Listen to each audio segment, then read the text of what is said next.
What is up, everybody? Welcome to the Eddy Live podcast, episode number 210. I'm here with Alex. How you doing, brother? Hey, hello guys. My name is Alex. Yeah, I'm happy to be here. Thanks for inviting me, and hopefully it's gonna be some interesting topics and interesting talks to everyone who watches this. For sure. Thanks, man. You're a customer, right? You've been here a few times, right? Yeah. Noticed you a few times, yeah. So I asked you earlier, but maybe you can also one more time say how you found the restaurant. Yeah, because usually I like Mexican food. Okay. I really enjoy it, and then I was trying to find what are the places here in Taipei about good Mexican food, and then I asked my friend, and they recommended me this place. Okay. And originally, then I came here, and then I tried it, and was like, wow, it's actually really good. Awesome. So, Thanks, man. So you were asking earlier. So yeah, I was born in Canada, but my parents are from Mexico. So that's how, most of the recipes come from mom. And Right. every time I go home, I get to learn more stuff. So I just came back from Canada, and I will add some more stuff to the menu very soon. And when I go back to Canada, I get fat.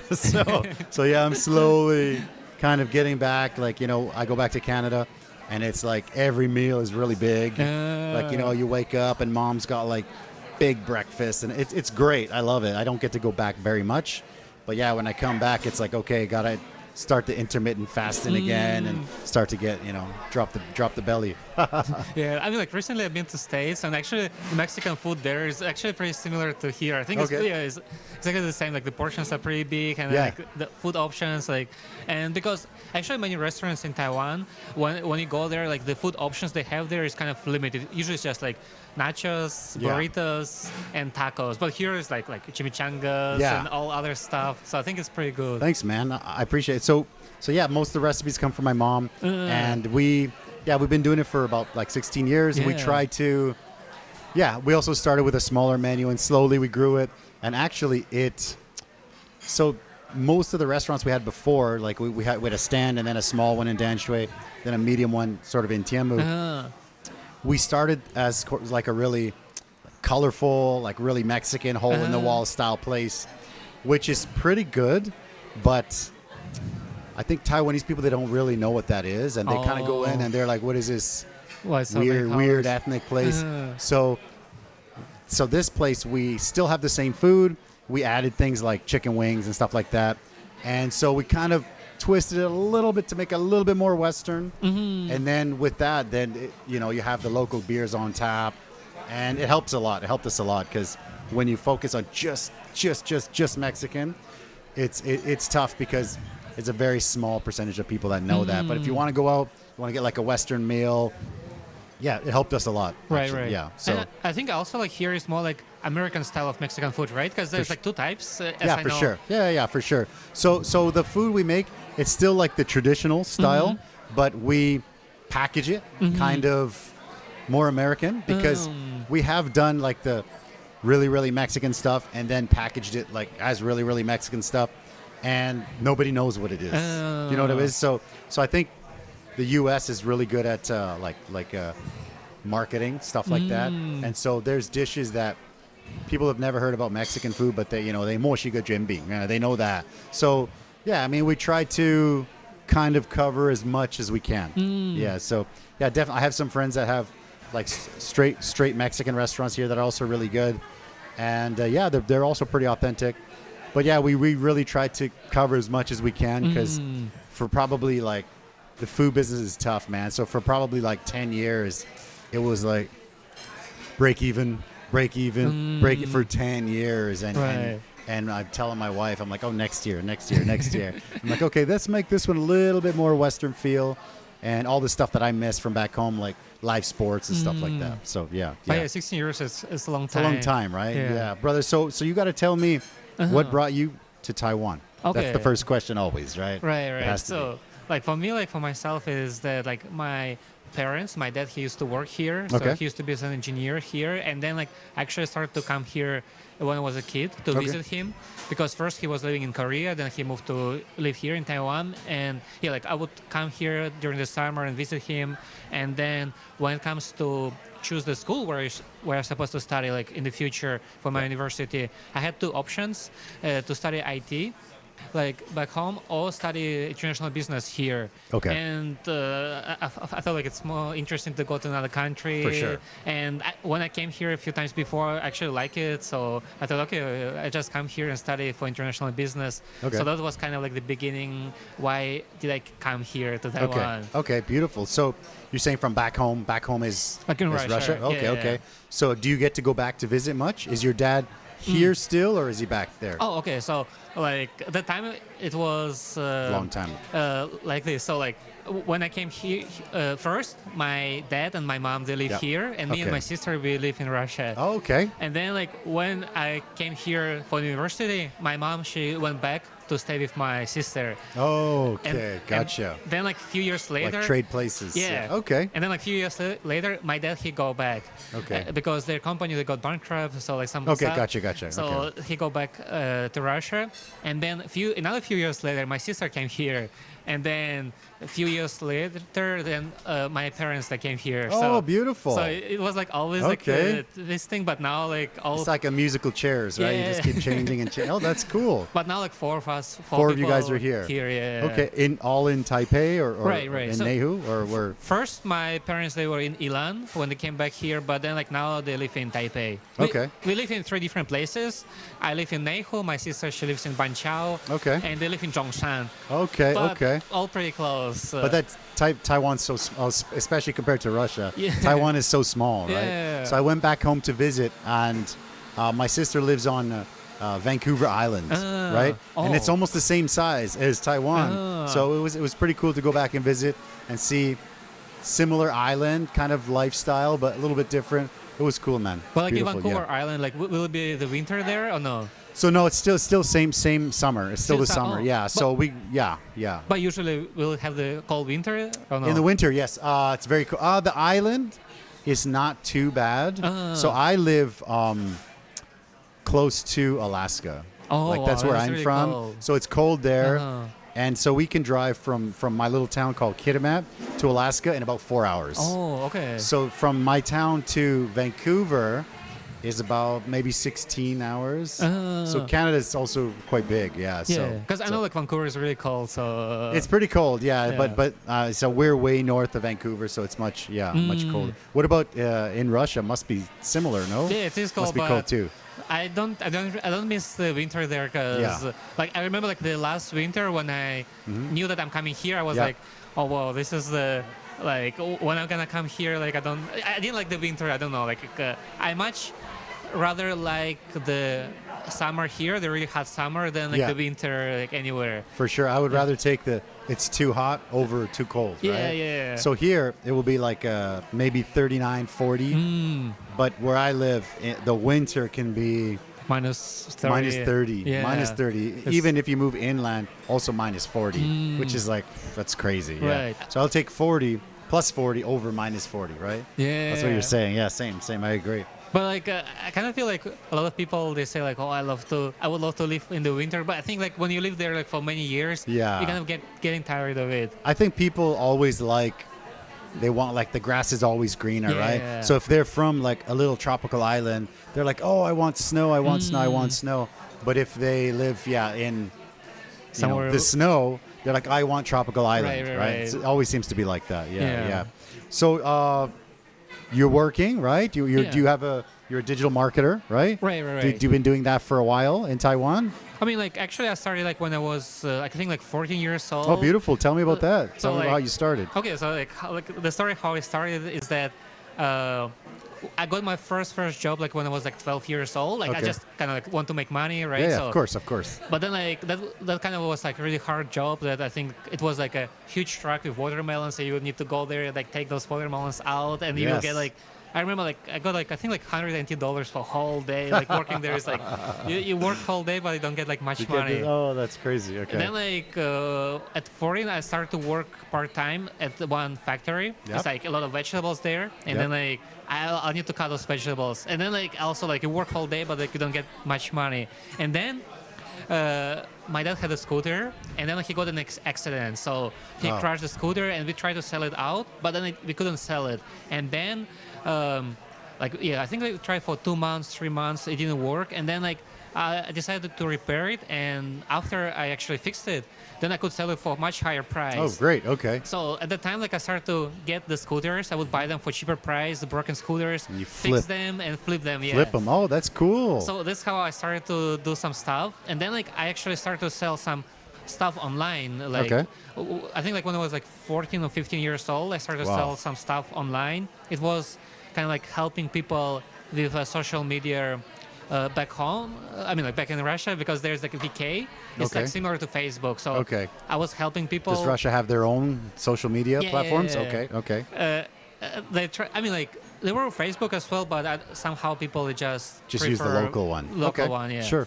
And then I started to help people there. Then like helping them to kind of grow there. I also learned how to grow on social media, and then been doing this like for like several years. And then like when I came here to Taiwan, I also continue with the digital marketing. I do like some internships in the companies and some part-time jobs as well, all doing digital marketing. Okay. So Okay. that's how it started. Like when I was kind of like like pretty young. So that's great. So you kind of grew up with that, right? So it Yeah. sounds like you've always been kind of like doing the entrepreneur stuff like that, right? Like you've always been doing your own thing. You want to make some money, right? right, Yeah. right. Yeah. But I still work for others. Sure. Of course. and, Yeah.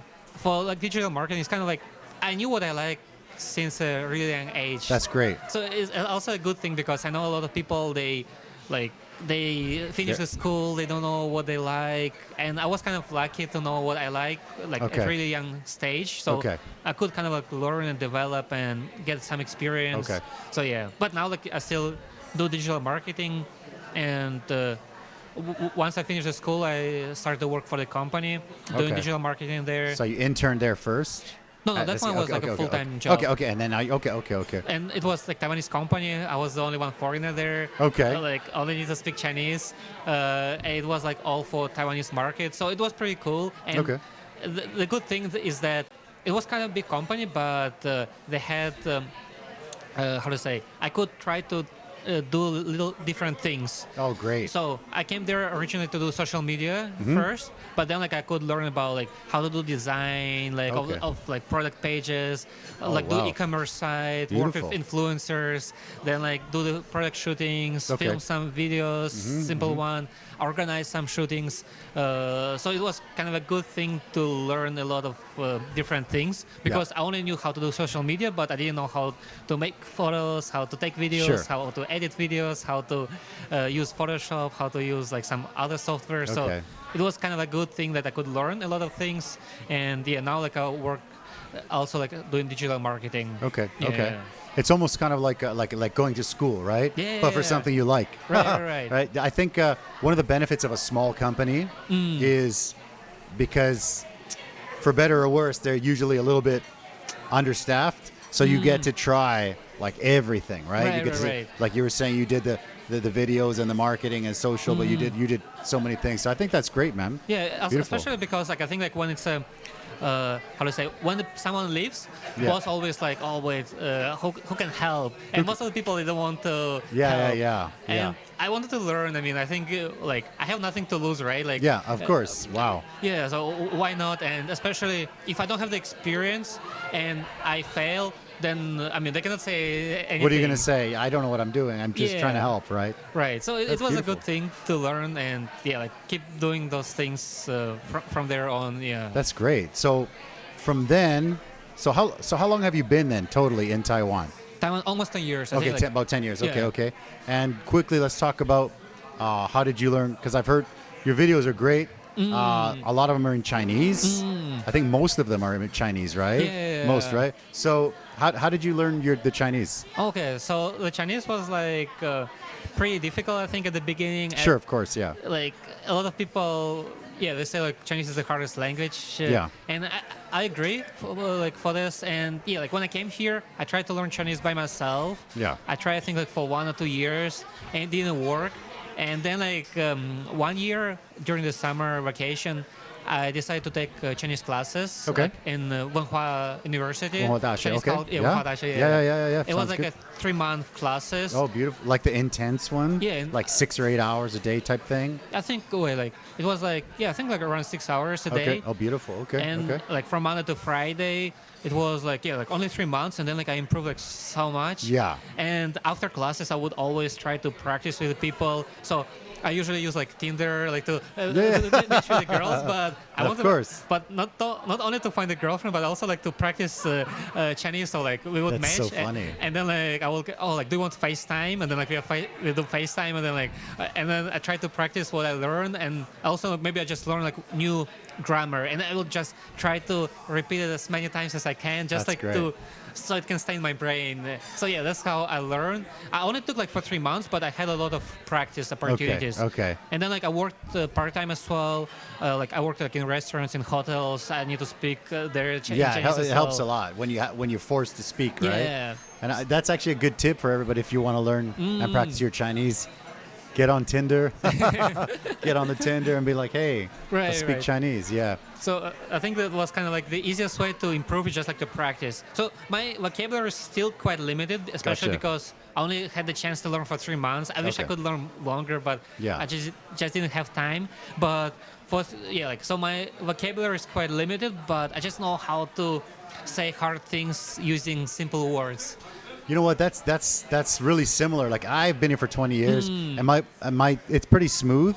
But also when it gets to when I have to get really deep, then I don't have the words to say it. Right. So I'm also thinking about maybe going and just taking a class just to kind of just add vocabulary because I Yeah. always get, I can get my point across, but instead of saying A to B, I'll have to use the words that I know, and it goes all the way around Right. to explain that little thing. Yeah, so I can understand 100%. Yeah, but for you, like for 20 years, like, did you take Yeah. the classes or just learn all by So yourself? about a long time ago, when I was changing from, so here's a little story. So I was changing from one school to another. I was teaching English, and one of the manager at the school I was teaching at, she didn't want me to leave. Right. Oh. And so I said, I finished whatever, so I'm going to go to another school.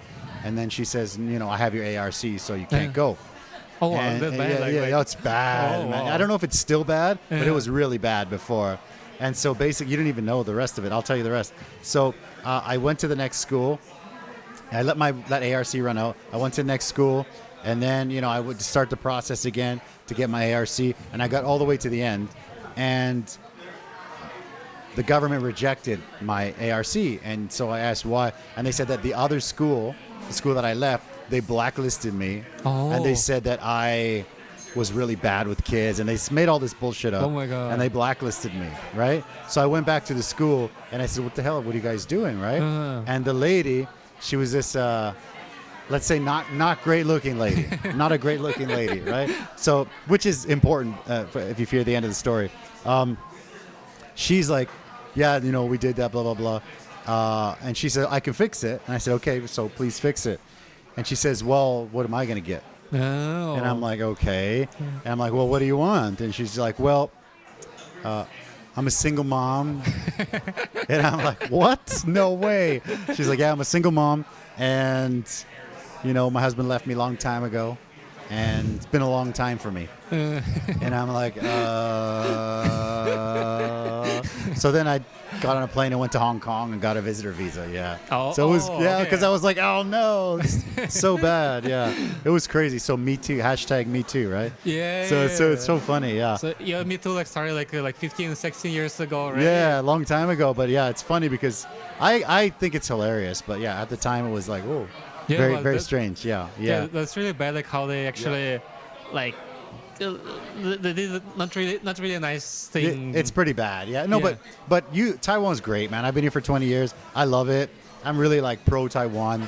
Yeah. So definitely. I mean, there's a couple of bad things in here Yeah, and I mean, there, like, but that's normal, yeah, right? like every country gonna have a bad people. For but, sure. Everywhere. yeah. Everywhere you're gonna have that. Yeah. But so you're doing your digital marketing, and let's jump on to the next one. So now you have your YouTube channel. It's been maybe 3 years. Yeah, I think so. 3 years, something like Yeah.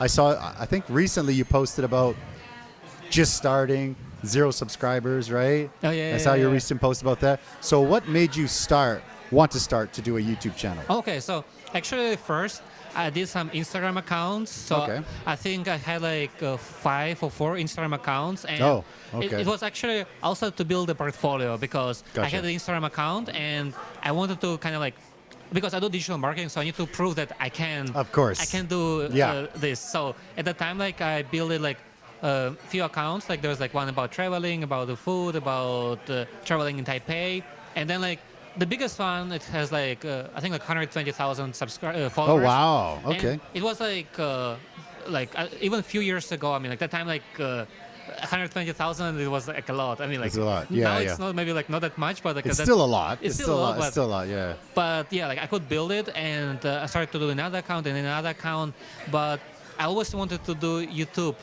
but it was kind of hard for me because I didn't know how to start, where to Okay, start. sure. I don't know how to film. I don't know how to edit anything. And actually, my first this YouTube channel, I think it was, 5th or 6th trial of doing YouTube. Really? Actually. Oh, wow. So Okay. the first time I started to do YouTube channel, it was like maybe I think like probably even like 9 or 8 years ago when I just came here. Okay. It was with my another friend. Okay. It was about like some chemistry tricks also for Taiwan. Okay. We filmed like I think 5 videos. So at the time it was like I like use my camera, film, like I edit, like my friend just need to show up because I felt like pretty shy on the camera. I mean, like, even now like, I of still feel course. shy. No, okay, gotcha, yeah. So, but like I kind of I needed someone like to be with me, so it will be more comfortable.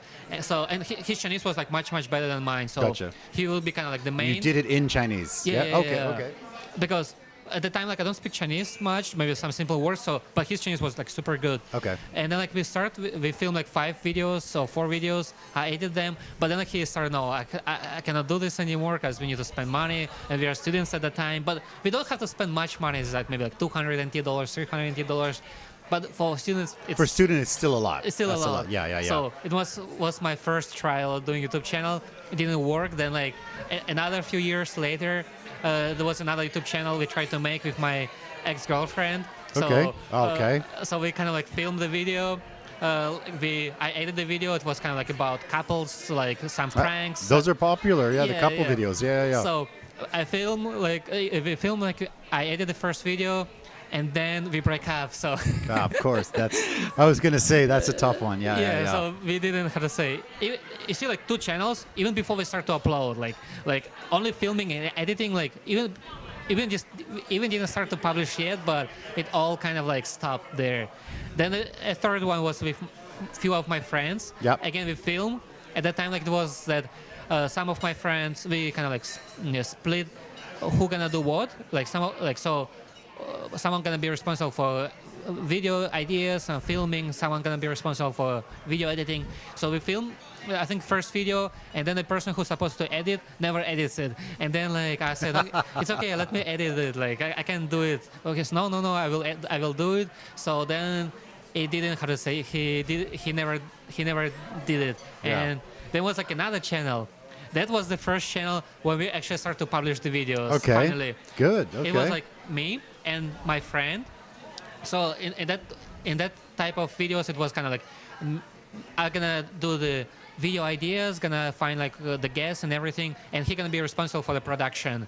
Sure. So he gonna do the filming and editing, and then like we kind of like do this channel together. And Great. I'm gonna be in the front of camera, and he gonna be the one who behind the camera. Gotcha. And we agree for 10 videos, so we kind of like do the 10 videos and see how it's gonna work. And if it doesn't work, then we just stop there. And so we do 9 videos, and he stopped on the 9 videos. He said like, oh no, I cannot because for the 9 videos it didn't work well. Okay. The views was kind of like really low, like maybe like 80 views, 100 views. So he said like, no, like we're not gonna do it. I cannot do it. I cannot continue to do it. So let's stop here. Yeah. But we had like the video number 10, which were filmed. And I said, he just give me the materials, and I said, okay, I'm just gonna edit the video. And then like I start my own channel. I start to publish. So for the new channel, I just decided, okay, I do it all by myself. I film by myself. I edit by myself. I all do by myself because like it was so many experiences when I tried to do it with someone else, but it didn't work. Yeah. I mean, I'm not saying it's never worked, but I just had the bad experiences. Some people, they could find a good team, the great team. For example, I had one Instagram account. I have one Instagram account with my friend, and we do like the food photos, and that one works really well. But for YouTube channel with some other people, it didn't work. So I decided to do it by myself, and then I started to film the videos, publish the videos, and then like one of the video, which is supposed to be number 10 video on the previous channel, I published on my new channel, and then that one like blew up. Okay. Yeah. So you guys were almost there. Yeah, we almost. Right? Oh, it was okay. like It's like the meme when you're digging for that diamond, right? Yeah, and you're like just far away, and then you quit, right? Right, okay, right. okay. But you kept going. Yeah. So like then like I just like continued from there, and then like just keep doing the videos and like all the way until now. How did your friends that quit feel about that? I mean, they're happy for you, or they're like, we should have kept going. I mean, we're still friends, Yeah. but they just didn't feel how to say because when you do YouTube channel, like for me it was not for money, it was for kind of like the interest. Like I really like to make the videos, but for the friend, like it's more like for money. So like as I think, like maybe it's not, but like sure, for sure.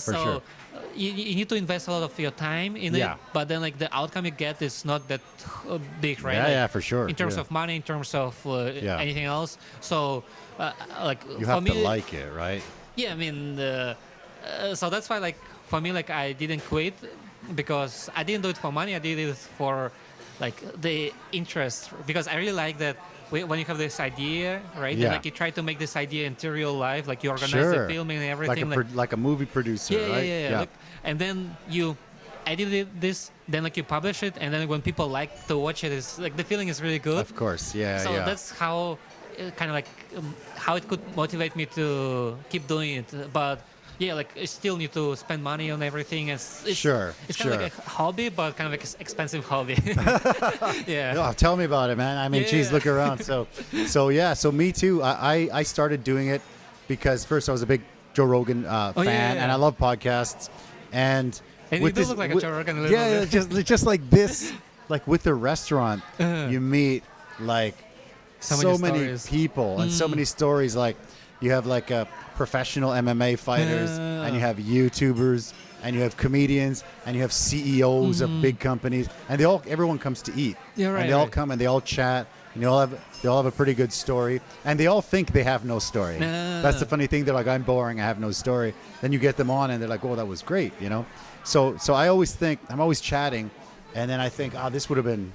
Just if I just put 2 microphones, it would be great, right? Right. So then I slowly started to do it. Same thing. I had a GoPro, and I was using it, and there was many times where I was chatting and it would just turn off, and it's like beep beep beep, and it would turn off, and you're like, oh shit, the GoPro is off, like oh no, and then you slowly kind of upgrade. Then you kind of learn about.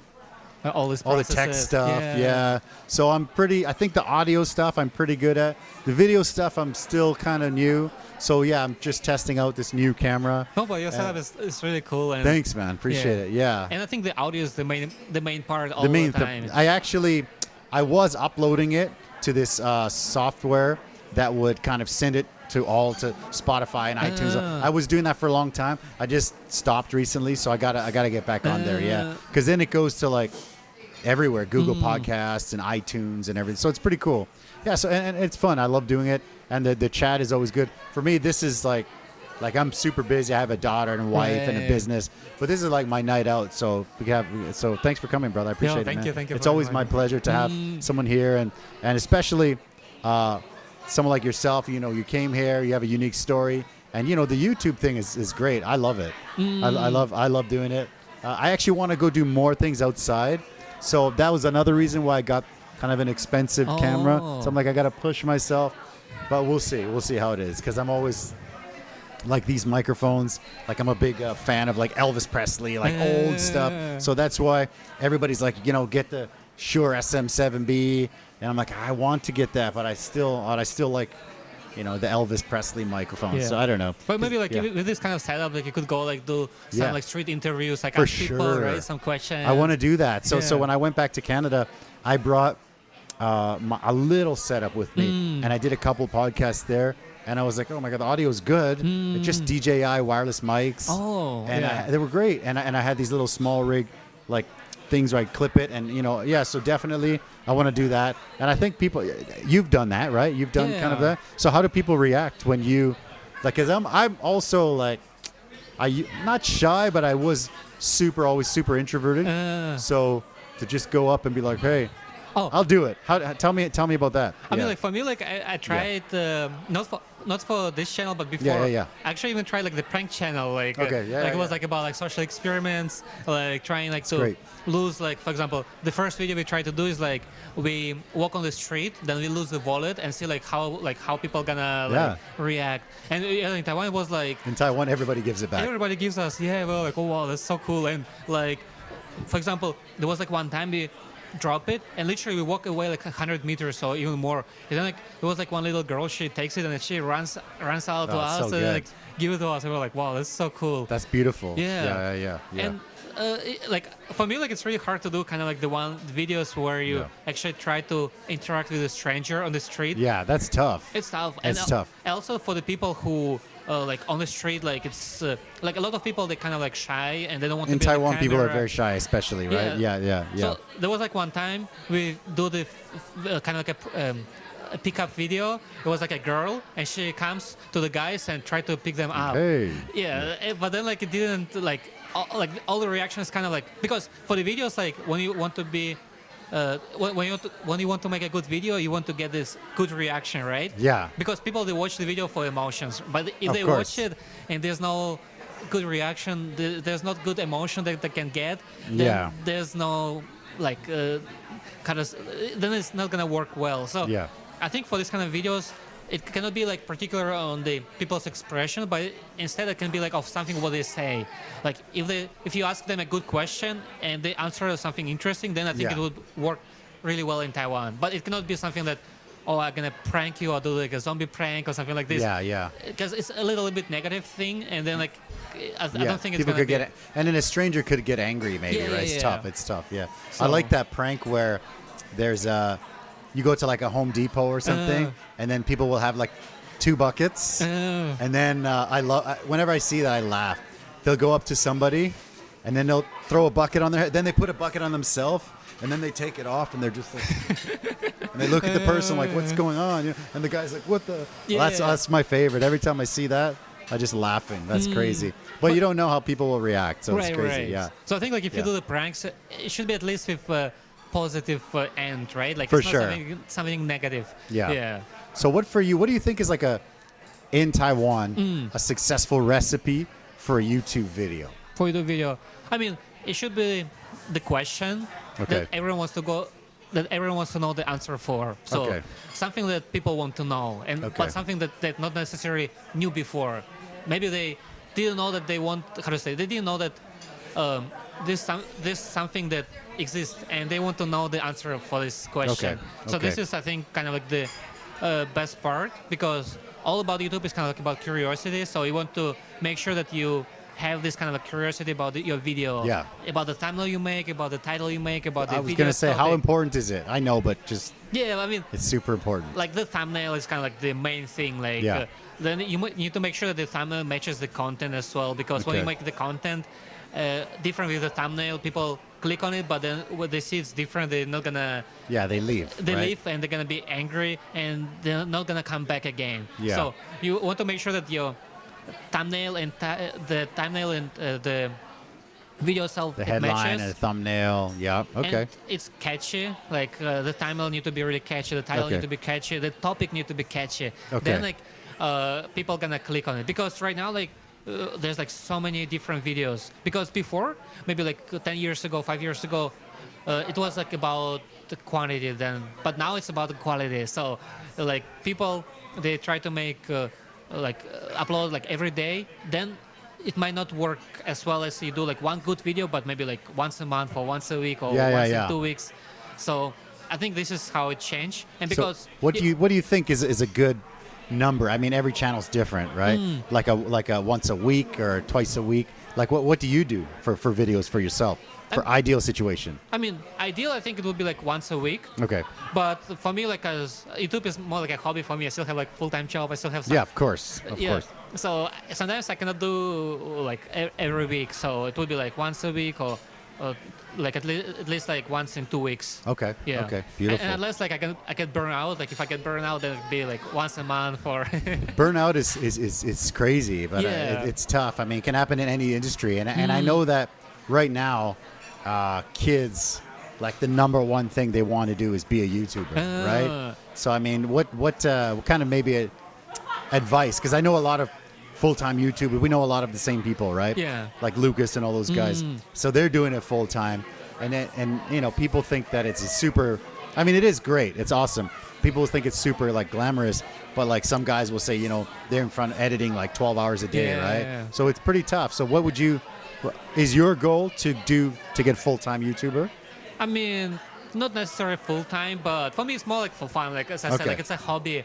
Like YouTube is not like, I mean, like I don't even like, I think like in profit-wise, like I spend more money because like the first time I burned out, I couldn't edit videos by myself anymore. So like I find the editor who are gonna edit for me. But not the full video, it's kind of like the main part of the video, but still some parts I will do by myself. For example, intro part, because I think it's really important, so I'm still gonna edit by myself. But yeah, like I think for anyone who wants to do a YouTube channel, you need to make sure that you can do it a long time without money, without getting any profits. So you need to be like some people like to do hiking, right? Like when you do hiking, you don't do it because because you're gonna get paid for doing hiking, right? Exactly. So yeah. If you can do like YouTube like for like 2-3 years without any money, like without like any hope for getting money, then I think you have a good chance to succeed. And you can do it like constantly without burning out, without like losing the motivation, because like motivation always gonna drive you to do more videos. But sometimes you might run out of ideas. Like, this also happens to big YouTubers. Sometimes like 2 million subscribers, but the videos they make is same what they used to do like 5 years ago, and people kind of get bored because like people, they always want to watch something new. So you need to make sure you're constantly getting some new ideas. You're trying something new and trying to make a good content that people want to watch. And like YouTube is kind of like a Netflix now, like TV right now. For sure, we have Netflix and YouTube. That's it. We don't. Well, I have the UFC Fight Pass. That's it. We don't have like cable TV. We don't have like Disney or Hulu or whatever, all the other. I don't even know all the ones that are there. We have Netflix because my wife likes to watch like Korean drama, and YouTube. We have YouTube Premium because the restaurant we use YouTube Premium for music, and then so I get the family account, so I use YouTube Premium. That's it. So people, they even don't watch TV right now. So actually a lot of channels, they move from doing like only TV, they also move to YouTube. So I think YouTube is something really a long-term thing. Like it has got good potential, but the competition there is going to be like higher and higher. So you need to make sure that you make something that people want to watch. Sure. I agree. I agree with that. Yeah. I also think it's funny because my daughter's 11, right? And she grew up. She doesn't even know that there's a TV, right? She just knows YouTube. She knows Netflix because we have it for movies. But that's it. She doesn't know about anything else. And it's just normal for every kid now that it's just YouTube. There's no cable TV or anything like that. It's just YouTube. Like if you look back, like I don't know, like even a little bit longer, there's like a radio. I think like your daughter. Radio. Sure. She will have no idea. Sometimes I'll show her stuff like that, and she'll see like I think this time when we went to Canada, she saw a phone with like the cable, one of those old phones, and she was like, "What is that?" Right. Like it's a phone. And she's just like, "Oh, it was a pay phone."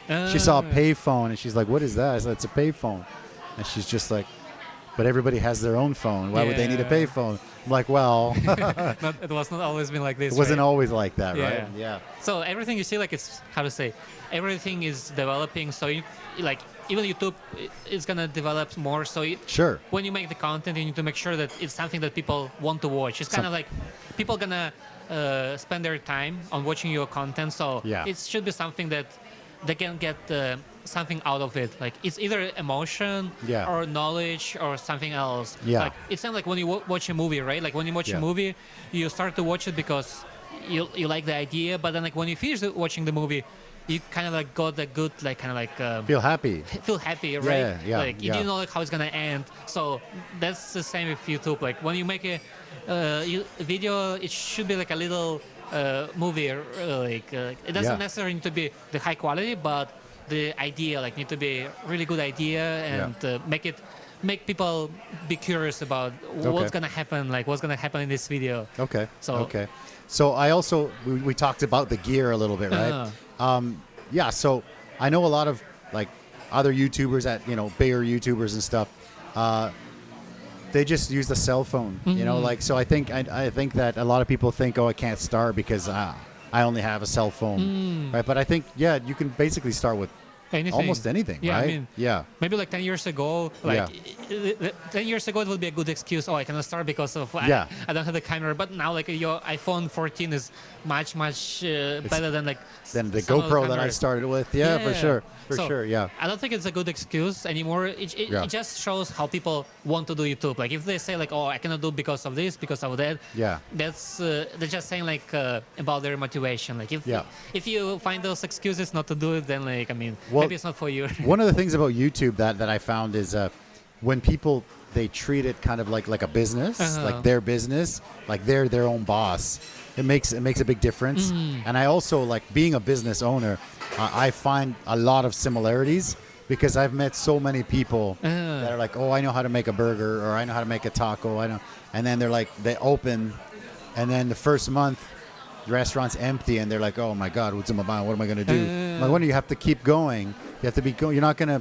People will think, oh, I make a really good burger, so I open, and then I'll be full every day. It's like it's not like that. It takes a long time. Right. You break even. Yeah. Some places maybe they're very lucky, and then they're busy from the beginning, but it's really small. It's a really small chance. And I think YouTube is the same. Yeah, right? I mean, like even for the restaurants, like speaking about the restaurants, because a lot of bosses, what they think is that, oh, I make a good food, it tastes good, that's it. That's then it. People need to come. But this kind of like old mentality, because a lot of people who open the restaurant, they are like when they were young, like there was not that many restaurants around, so there were not that many options to go. So if you have a good food, that will be enough. But right now, like there's like so many different restaurants, so many different options. So you need to make sure that your food is not only good for the taste, but also the atmosphere in the restaurant is good. Very important. Yeah. People come here, they can take photos, share on the social media, because the social media for the restaurant is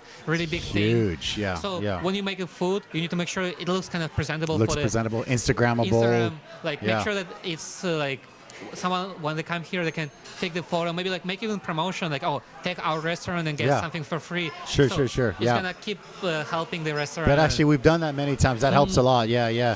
And then the email list and events, and I mean you know all that stuff already. So I think. What do you think about Taiwan's like small businesses knowledge about social media and digital marketing? I think it's pretty.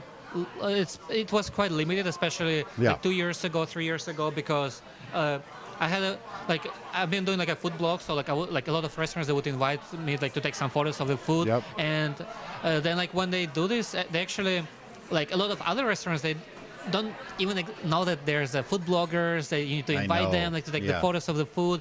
That because let's say like maybe like 7 years ago, when people look for the food, they would look for the blog articles. But now it's all on Instagram. So you need to make sure that when people know about your restaurant, it's also from the Instagram. It's not only about the Google or like websites. So you need to make sure that your restaurant is quite popular on social platforms, and maybe you open your new restaurant, and it's like just invite some people to take photos and share it on the Instagram, because the way it works is that like when people share the food to their friend, they're gonna click on your location and they see that there's like one photo only or two photos, like no one shared the food, so they think, oh, it's not a popular place. Must not be good. Like, I'm not want to go here, because like right now, like if your restaurant is popular on social media, it's same as like when you go outside and see there's a long queue. You know, it's kind of like similar feeling. Like if they see that so many people share about this food, like then like it means it must be good. So I gonna go there. So I think this is something that a lot of people who own the restaurant, they need to take into consideration. Like make a good food, like taste good, look good. Make your restaurant good for the taking photos. So people, they can come here. Make a good lighting. For example, some people they have like really the bright white fluorescent lights, you know, and then everything looks bad in that, and the walls are white, right, and it's like, oof, what is that? Make sure that like when they come here, they can take the photo here, they can have some memory about your restaurant, so then like there's a higher chance that they're gonna come again here, especially if your restaurant is not kind of like everyday place, because there's like few different types of restaurants, like the one like you're gonna go every day, maybe like lunch boxes or like those kind of types of restaurant. Another one is kind of like a little bit more expensive, so people comes every week, maybe once a week, and another one like super expensive one, fine dining. So you need to see like what type of restaurant you have now. Like if it's like everyday type of restaurant, it's not necessary to have like this kind of like social media presence, because those kind of restaurants usually they are quite popular at this location. So you need to make sure that all the neighborhood know about the place. But if you are like middle class or like the fine dining, like you need to make sure you're popular on social media, on internet. I had some friends that really good chefs, really good guys, and really good food. Like sometimes I will talk to them, and when I have some questions, because they're like super chefs, but they're also like they don't put any time on social stuff, and I have to push them a lot, and then it's crazy because some of my friends that are like the best chefs, like better than me, better than like just way better chef, they always go out of business because they're arrogant, and they get, I don't know, they get like, maybe that's not the right word, but like there's an ego because their food is good. So they will just think, well, everyone will come and eat it, and it is good. When people come and they do eat it, they like it, but it's also like you have to have a good team, and you have to have the good atmosphere, and you have to have good service, and you have to have good drinks, and you have to have good beers. Like we have there's a couple of really good Indian places down the street. One of them is moving next door, which is great, because for me, if this whole street is full of good restaurants, it's great for me. Like there was one point where everything was closed except for us, and then people would only come to this area if they want to come here. But if it's full and everybody's busy, that's great, right? Great for me.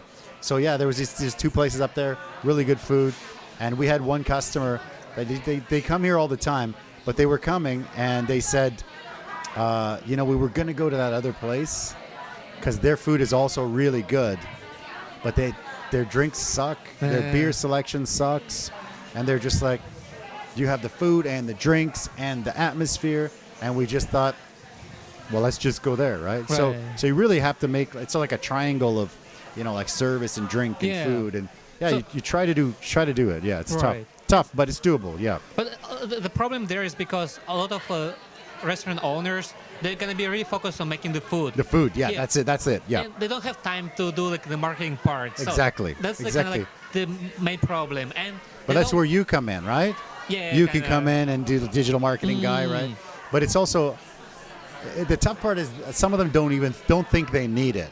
Right. That's the tough, I think. Yeah. That's the part where I think it's wrong, because people will think, oh no, I don't need that. But a long time ago, there's an old English like saying where it would be like location, right?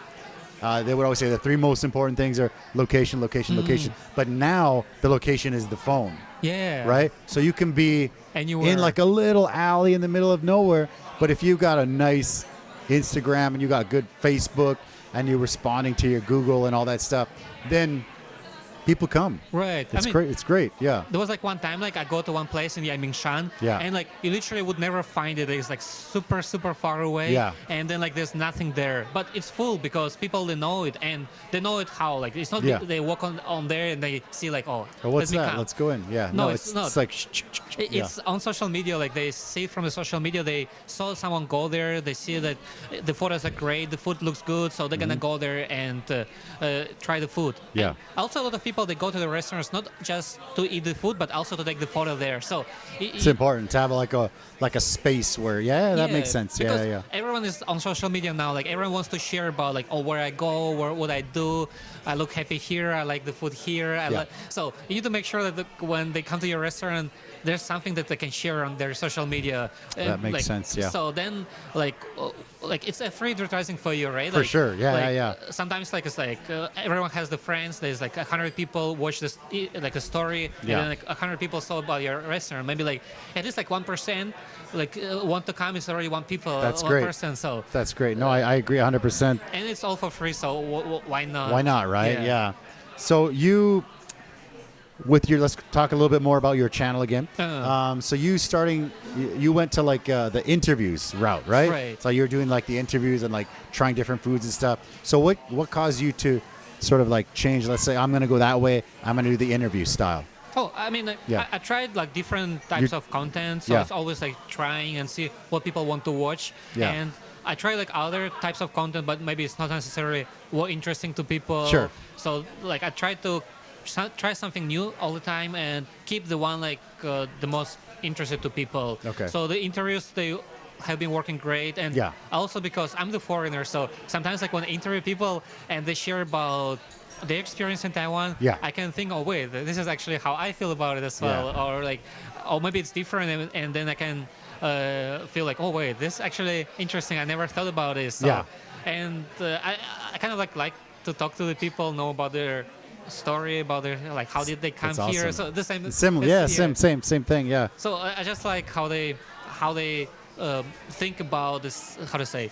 It's kind of like, let's say like iPhone, right? Like it's like two friends talking about iPhone. Like you share what things you like about iPhone. I share what things I like about iPhone. So same about like Taiwan. Like I share like what they like.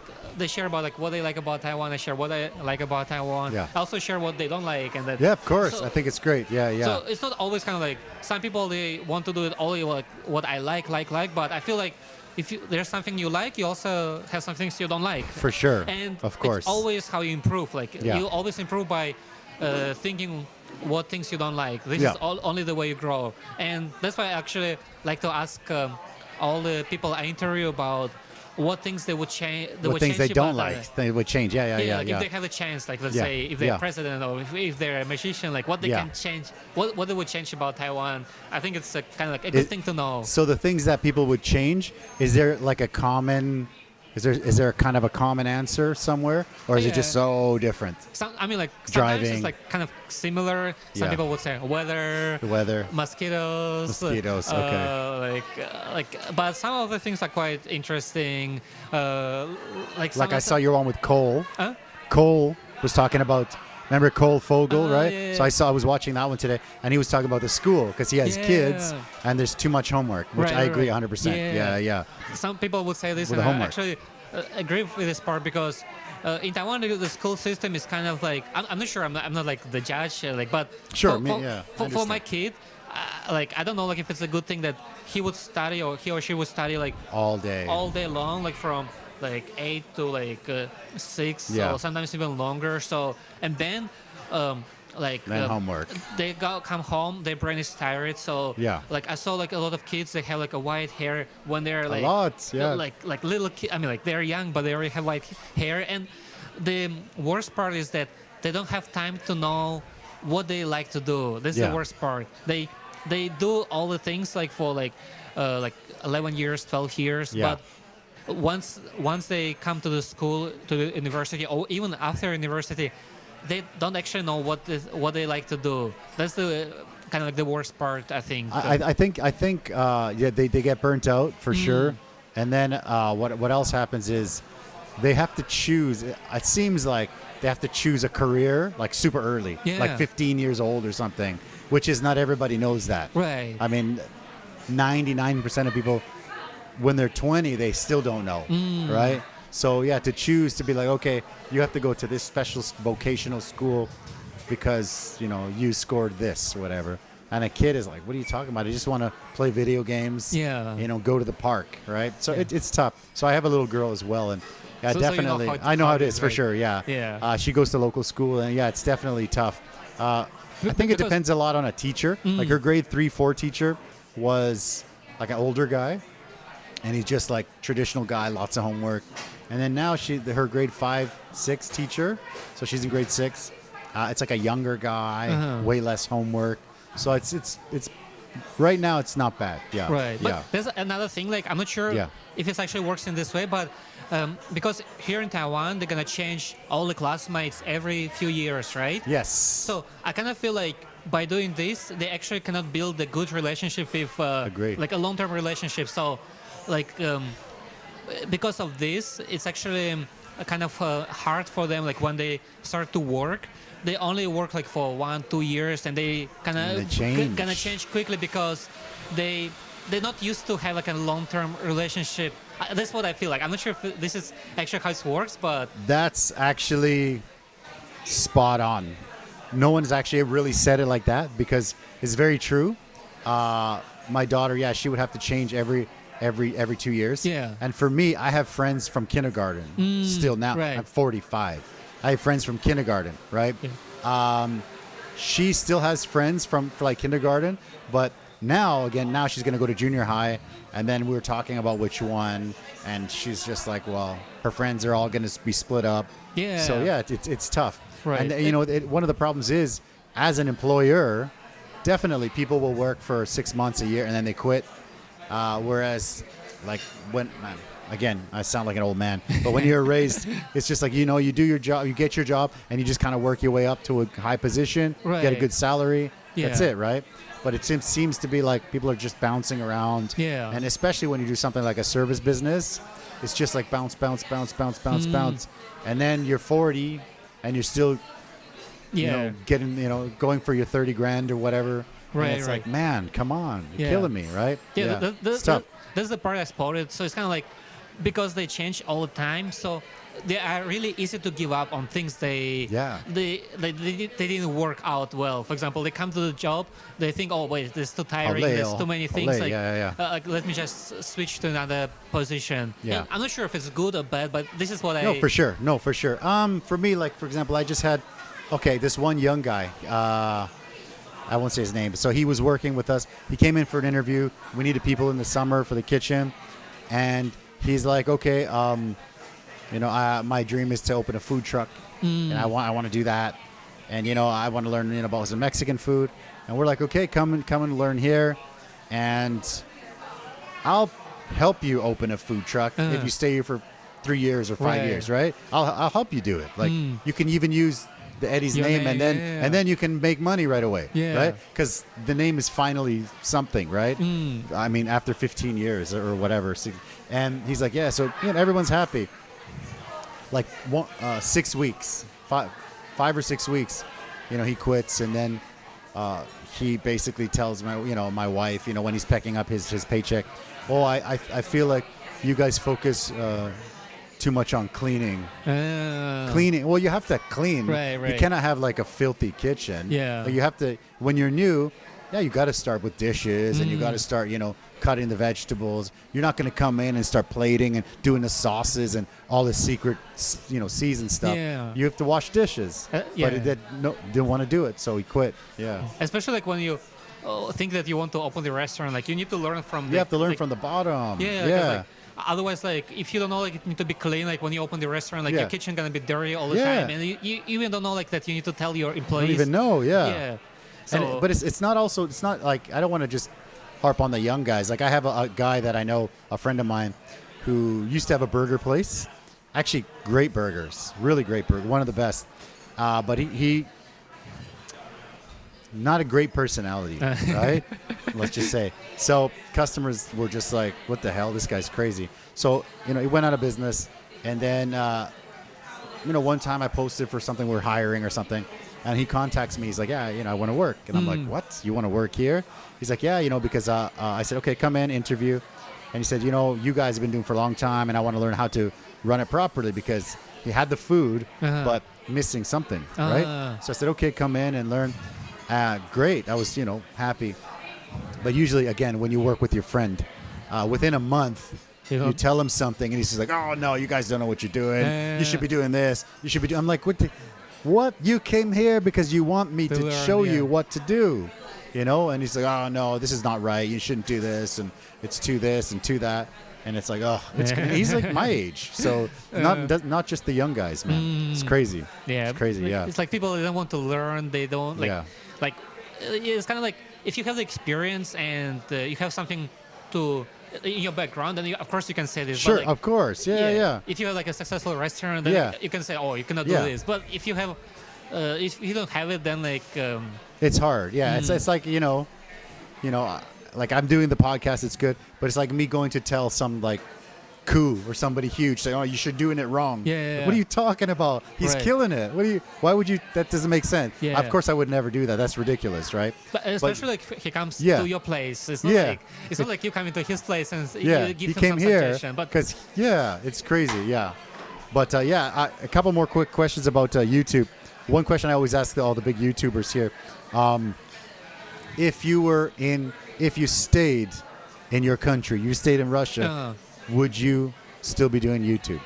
I don't know, like, cause actually at the time when I wasn't sure like if I'm gonna come here or not, I was almost getting to the flipping cars. So I guess that was like that would be my direction. Very different. Yeah. So very different path. Yeah. Like I wanted to do marketing, but the place where I used to live, it's really small. It's like a small, like a small village. Like there's like no one knows about the cameras. No one knows that you can make videos. Even like if you make videos, people are gonna be like, oh, wait, that's weird. Like, what is this weirdo walking around with it? So I don't know, like if I would do it. So like it's something I wanted to do, but when you stay in different place, like some things is kind of really hard for you.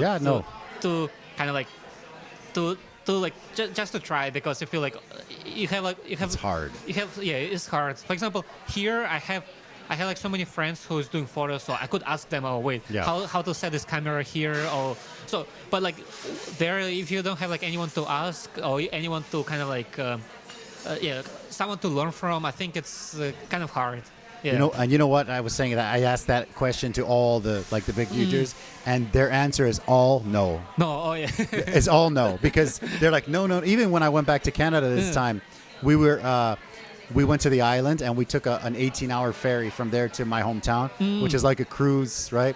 And we brought out a camera because it was great. We do a little vlog, and everybody's just like, who is this idiot? You know? And you're walking around and it's really weird. It feels it's much harder. So I think Taiwan is awesome because it's been giving us all these opportunities and stuff. And I got to meet someone like you, some of these other guys that are doing YouTube. And then one more question about that.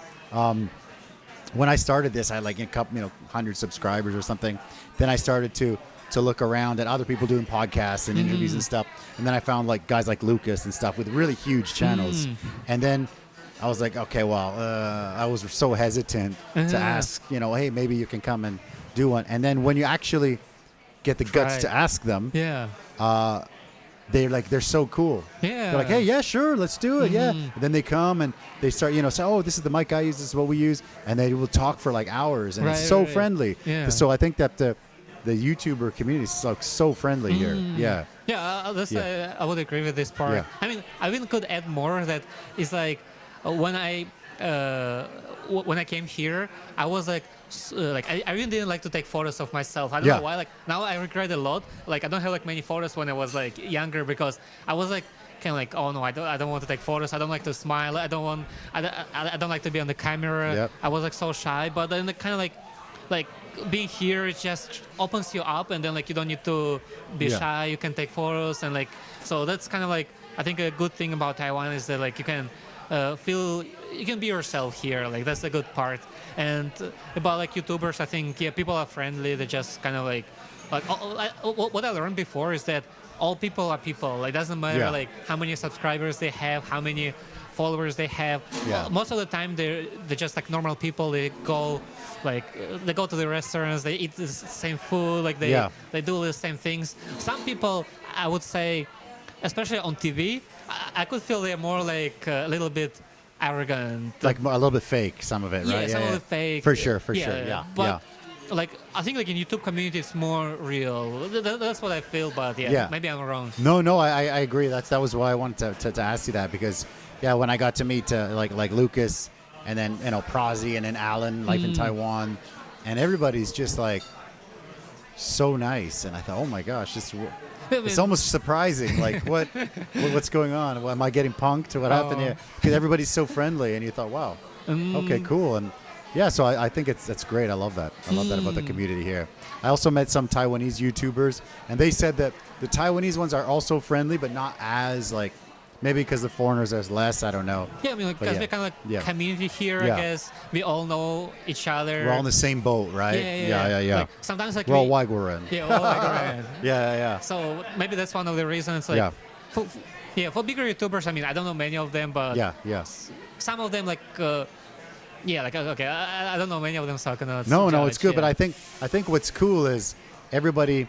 It's like a circuit, Everybody kind of like everybody's kind of collabing, and it's cool. I always feel like like lucky and happy to collab with somebody. It's just fun. Right. It's really cool, man. I love it, and I'm happy to meet you, man. No. So when I was doing the video here, I was like, I think I've seen a video, but I can't stop this video and be like, hey, what's going on? So it was good, and then my wife's like, yeah, it's the young Russian guy YouTuber over there. That's him. I was like, oh, great. And then she said, you've come a few times. So I was like, oh, that's even better. Yeah. So that's cool. Yeah, that's good. Yeah.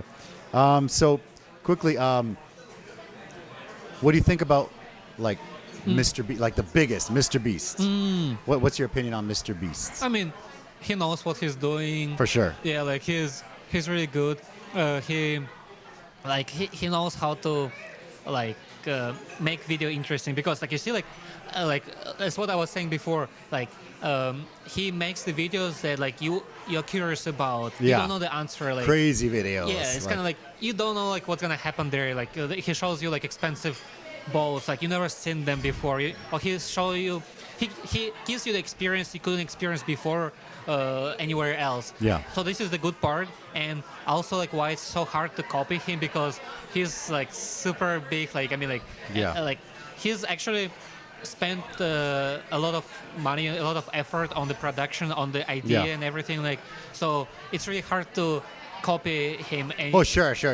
Yeah. But when I see your stuff, I also see like a lot of similarities at the beginning. Like you'll be talking, you're like, hey, this is what's going to happen this video, this is what's going to happen, and let's go. And then boom. Like, so when I saw that's great. Yeah, it's very similar, because he does that. Yeah. And then he hooks you. He's like a hook. Right. In like, I don't know, 5 seconds, you're hooked. Well, let's watch a Lamborghini go through a shredder or something. And you're like, okay, let's watch it. The really important part is that like for the intro, like you need to make sure that person gonna stay and watch your video. Yeah. Like that's really important, and that's why like I spend like the intro part I always do by myself, because I try to ask editor to do it, but like he was not able. So like only for the intro part for 30 seconds, like I would spend like 8 hours, 10 hours, like just to make that intro part. So because you gotta have that hook. To have this hook, like to make sure that is it interesting, is this what people want to know or not. Yeah. Sometimes it works, sometimes it doesn't, but that's what I try to do, and that's what I'm trying to do. And for Mr. Beast, I think he's really good. Only like one thing, like if I'm like on his team, like I would change is like for the thumbnail. Like I can like the one part I think it's always the same, right? Yeah, like the just like his big face, and then That's the part I think like it's not really. I don't know why they have like so many teams, like team members, and like it's literally the same photo of him with different backgrounds. Yeah. So I feel like he could change like at least like different photos, with different expression. Okay. That's the part I think like could be improved on his channel. Gotcha. Yeah. But I'm not a Mr. Beast. No. I. But if I'm on his team, like I would say like, oh, let's try different thumbnails with different expression. Like don't be always the same expression, because people getting tired. Like people getting like when they see like all the time like the same stuff. Their like, attention is like span is like going down. like a goldfish, they say now, right? Like 5 seconds.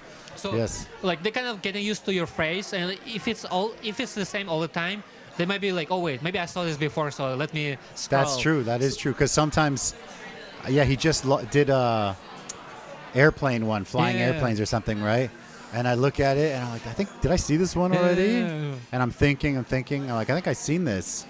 And then I look at it and it's like, 8 hours ago. I'm like, oh, no, I didn't see it because it said 8 hours ago. But yeah, if not, I would have thought I'd seen it already. Right. Yeah. So that makes sense. Yeah. That's the part I would kind of like do differently. But the rest, I think, I mean, that's pretty good. I mean, like one thing, like, it's kind of like to make some videos not only related about the money, because some of the videos is only because it's so expensive, like the billion dollar boat or something, right? Yeah. So people kind of getting used to it. So it's gonna be harder and harder to surprise them in the future. Okay. So that makes sense. Yeah. So there should be something that not only because of money, not because it's expensive. It should be like some of the video ideas not related to the expensive thing. Yeah. Okay. Yeah. No, that makes sense. Like, but again, $1,000 Wagyu or whatever. Yeah. No, definitely. Man, that was awesome. That flew by so quick. Couple more questions. Do you have any favorite spot in Taiwan? What's your favorite spot in Taiwan? Spot, yeah. Could be restaurant, could be city, very area. Like Hualien, I think is really good. Hualien's nice. Okay. Yeah, it's so beautiful there. Okay. And I think like I would, because I didn't have the chance to live outside of Taipei. Okay. But like if I have that, maybe I work from home, I would definitely go like to live in Hualien at least for a few months. Okay. Go to Kenting to live there for a few months. Of course. How about you? Like, I love Kenting for sure. To be honest, I love Kenting. For living, actually, this area is great. Tianmu is so good. It's great for the restaurants, great for the school. They got big parks for my daughter. You got the movie theater, got good restaurants. So Tianmu's been amazing for me. But so for me, I've lived all over Taipei. Yeah, Tianmu's been amazing. But of course, Kenting's for sure beautiful. Yeah. Last one, man. Is there anything that you want to, like, if somebody's thinking maybe they want to start a YouTube channel, they're thinking maybe I want to go and I want to do what you're doing. So what kind of advice could you give somebody like that? Yeah, just don't postpone. Like, if you want to do it, just do it today. Don't do it tomorrow. Do it today. Because I remember myself, like there was like so many times I say, okay, maybe I'll do it tomorrow. Then I find out, wait, it's been a year or it's been 2 years. Yeah. And then like you keep saying tomorrow, next time, next month, and like when I have this, when I have that. And the thing is, like, it's never gonna be the perfect time. It's always gonna be something there. Maybe you're busy. Maybe you don't have the good camera. Maybe you don't have the good idea. Always gonna be a good reason why you cannot do it. So if you want to do it, just do it today. Don't do it tomorrow. Don't waste time, right? Yeah. And also, I think sometimes when you tell people, they're very like discouraging, right? So I would also add, don't listen, because everybody's always like, like I always say the same thing. But when I was going to start this, when I was starting it and I was setting it up, one of the first times, not really a customer, just a guy that I know, just an old guy. I was like, he's like, what are you doing? I was like, I'm going to set up a podcast, interview people and stuff. I love doing that. And then he's like, well, let me ask you a question. And I'm like, oh, no. He's like, here we go. Oh, God. And he's like, does the world really need another podcast? And I'm just like, I don't even know what to say. I'm like, okay, we'll see. We'll see. Okay, I got to go. See you. I don't want to talk, it's just like, but yeah, definitely. But there's a lot of people that are like going to discourage that. Right. But yeah. I mean, a lot of people, they're kind of like haters inside. Sure. They feel they maybe didn't succeed in something, so they want to kind of like pass it on someone else. They say, oh, I couldn't do it. I mean, like, I don't say that that guy. For sure. Else, but it's because like he didn't succeed on something else. Yeah. Maybe like back then, like he tried or maybe he failed. So he kind of like has this kind of like negative thing. I can't do it. Nobody can do it. Yeah. But I think like, I mean, everything you do it for yourself, right? Yeah, so for as sure. long as I love you're happy, like why you should care like what other people say. 100%. Just do it. You don't need to make it exactly different to others. Try something similar. I mean, like go like try to copy someone you like. Maybe you like to watch someone like try to make similar video. But when you do it, like it's not gonna be exactly the same because you have your own way. You have your own vision. So like even though like you try to copy the same idea, like the way you're gonna prosecute it is gonna be different. I mean, like same with the restaurants. Like there's like many Mexican restaurants, but it doesn't mean that you cannot open another Mexican restaurant. Of course, you're gonna be different. So there's the beautiful. same thing like with YouTube or anything else. I think it's if you like it, if you feel like there's something you happy to do, like it's something that you can do it without money, without anything else. Just do it. I love it, man. Thank you for having me. Thank you for coming. Look forward to some more future interviews, some more collabs. And in the description below, I've actually attached the YouTube channel and your Instagram. So if anybody wants to contact this man, description is below. Thank you. Thank you guys for watching the show, and we'll see you next time. Bye-bye.